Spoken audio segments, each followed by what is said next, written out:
Hello students, I am doctor Shikha Gupta. Welcome to my channel commerce classes. आज start कर रहे हैं break even chart. Last lecture में हमने ब्रेक इवन पॉइंट के फॉर्मूलाज किए थे, या कह सकते हो सीवीपी एनालिसिस के फॉर्मूलाज किए थे। अभी इसका चार्ट देखते हैं कैसे बनता है। चार्ट में कुछ नहीं है, हम ब्रेक इवन पॉइंट शो करते हैं। Break even point, fix cost line, sales line, यही है ब्रेक इवन चार्ट। एग्जाम में ये क्वेश्चन दो तरह से आता है। एक तो थ्योरी आती है, सिंपली आप चार्ट बता दीजिए कैसे बनेगा, और एक न्यूमेरिकल में भी आता है कि चार्ट में आप बताइए ब्रेक इवन पॉइंट कितना है, कहाँ आएगा, कैसे बनेगा। ठीक है, तो मैं आपको एक न्यूमेरिकल से सिखा रही हूँ, तो थ्योरी में आएगा आपको सिंपल हो जाएगा, आप दोनों तरह से कर पाएंगे। ठीक है, तो क्वेश्चन लिखते हैं।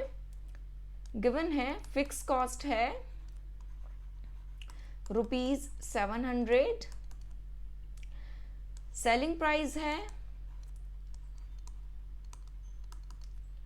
₹10 पर यूनिट, वेरिएबल कॉस्ट है ₹3 पर यूनिट। ठीक है, तो सबसे पहले ब्रेक इवन पॉइंट सॉल्व करके देख लेते हैं।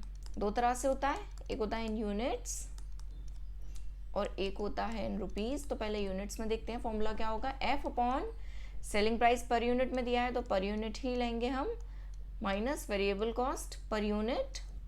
ठीक, ये दिया है आपको fix cost 700 divided by 10 minus 3, ये आ गया आपका 100 यूनिट्स।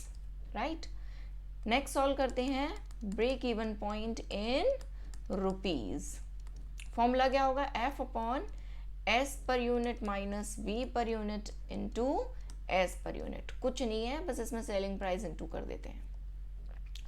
तो क्या हो जाएगा, 700 अपॉन 10 माइनस 3 इंटू 10, ये आ गया आपका 1000 रुपीज।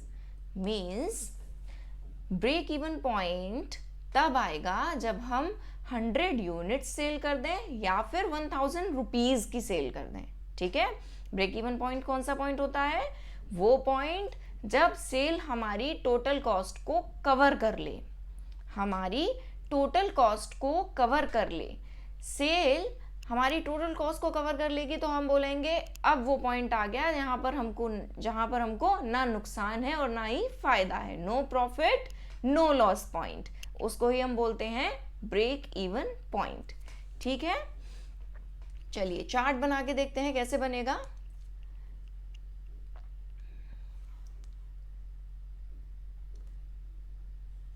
सिंपल सा चार्ट बनेगा इसका। ये हो गया आपका एक्स एक्सिस और ये हो गया आपका वाई एक्सिस। ठीक, यहां पर आएगी आपकी क्वांटिटी और यहां पर आएगा आपका अमाउंट रुपीज में। ठीक है,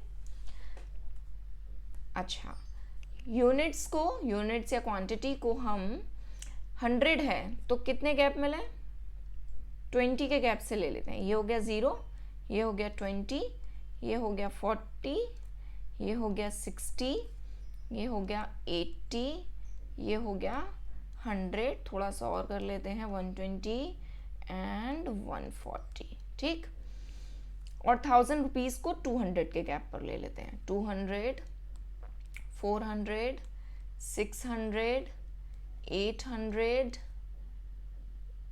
1000, 1200, 1400। ठीक, मेनली हमको चार चीज़ें शो करनी होती हैं। First is break even point, एक होती है सेल्स लाइन, एक होती है फिक्स कॉस्ट और एक है टोटल कॉस्ट।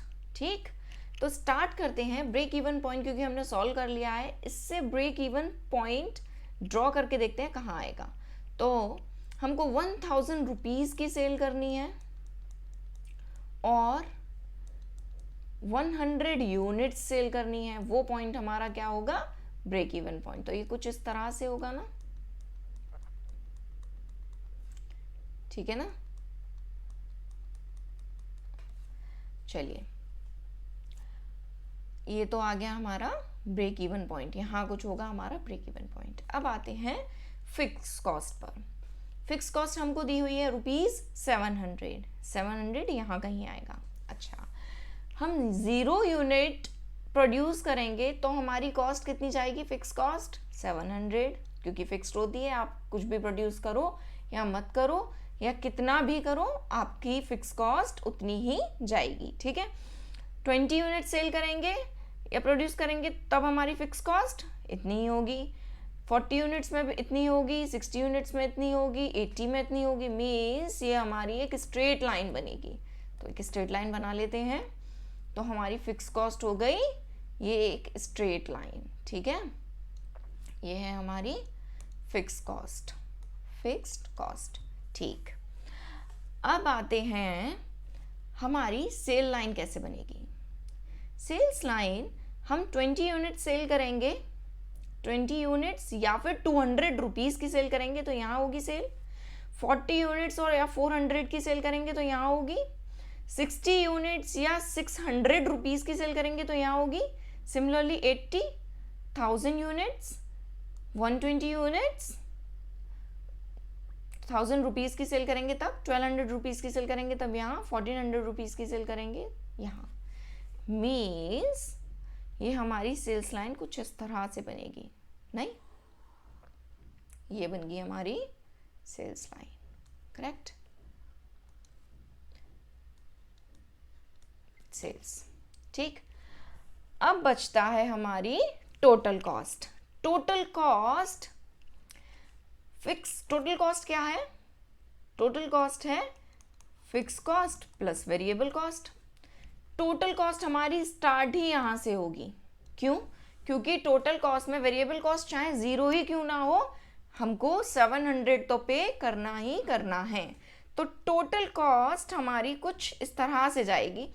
अच्छा, टोटल कॉस्ट जब हमारी सेल्स टोटल कॉस्ट कवर कर ले तो वो पॉइंट हमारा ब्रेक इवन पॉइंट है ना। इसका मतलब टोटल कॉस्ट यहाँ आकर इंटरसेक्ट ज़रूर करेगी, क्योंकि ये ब्रेक इवन पॉइंट है और यहाँ से सेल जा रही है इस ब्रेक इवन पॉइंट से, मतलब टोटल कॉस्ट यहाँ ज़रूर पहुँचेगी। ठीक है, तो टोटल कॉस्ट कुछ इस तरह से ड्रॉ होगी। टोटल कॉस्ट लाइन ये हो गई हमारी, और ये पॉइंट कौन सा पॉइंट हो गया? ये हो गई हमारी टोटल कॉस्ट, और ये पॉइंट हो गया हमारा ब्रेक इवन पॉइंट। ठीक है, अब इस पॉइंट के ऊपर जो भी सेल हम करेंगे वो हमारा हो गया प्रॉफिट। ये हमारा है प्रॉफिट एरिया। और इस बीपी सेल के नीचे जितनी भी सेल करेंगे वो हमारी हो गई लॉस एरिया। यहाँ जितनी भी सेल किसी भी पॉइंट पर सेल करोगे आप, वो आपका लॉस ही होगा। ठीक है, ये हो गया आपका लॉस एरिया। ठीक, एक टर्म और आता है margin of safety. Last lecture में मैंने आपको बताया था मार्जिन ऑफ सेफ्टी क्या है। बीपी सेल के ऊपर आप जितनी भी सेल करेंगे, जितने भी मार्जिन से आप सेफ हैं, ब्रेक इवन पॉइंट मतलब आपने टोटल कॉस्ट कवर कर ली। अब इसके बाद आप जितनी भी सेल करेंगे आपको प्रॉफिट होना स्टार्ट हो जाएगा। Means total actual sale minus, यहाँ लिख देती हूँ formula, MOS is equals to total actual sales minus BP sales, है ना। तो बीपी सेल के ऊपर जितनी भी सेल हम करेंगे वो हो जाएगी हमारी मार्जिन ऑफ सेफ्टी।